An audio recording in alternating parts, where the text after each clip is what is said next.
ಈ ಎಲ್ಲ ಗಣಗಳು ಬಂದು ನೆಲೆಸಿದ್ದು ಈ ಪುಣ್ಯ ಮಣ್ಣಿನಲ್ಲಿ. ಇದಕ್ಕೆ ಸಾವಿರಾರು ವರ್ಷಗಳ ಹಿಂದೆ ಇದ್ದ ಮೂಲ ಹೆಸರು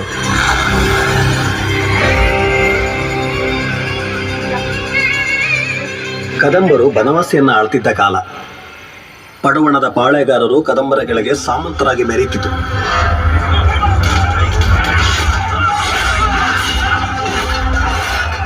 ನೆತ್ತರ ಕೋಡಿ ಹರಿಸಿ ತನ್ನ ಕತ್ತಿಯ ಬಲದಿಂದಲೇ ಸಾಮಂತರಿಗೆ ಅರಸನಾದವನು ಮನುಷ್ಯ ರೂಪದಲ್ಲಿದ್ದ ಒಬ್ಬ ರಾಕ್ಷಸ, ಬಾಂಗ್ರದ ವಿಜಯೇಂದ್ರ.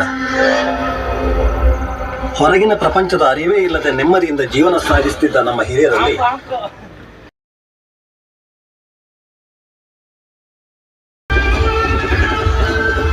ಪ್ರಕೃತಿಯನ್ನೇ ಆರಾಧಿಸುವ ನಮ್ಮವರು ಆ ಕಲ್ಲಲ್ಲಿ ದೈವತ್ವವನ್ನ ಕಾಣುವ ಹೊತ್ತಲ್ಲಿ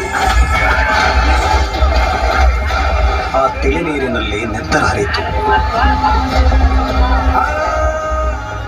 ಇದೆಲ್ಲವನ್ನು ದೂರದಿಂದ ಒಬ್ಬ ನೋಡ್ತಾ ಇದ್ದ ಮಾಯಕಾರ.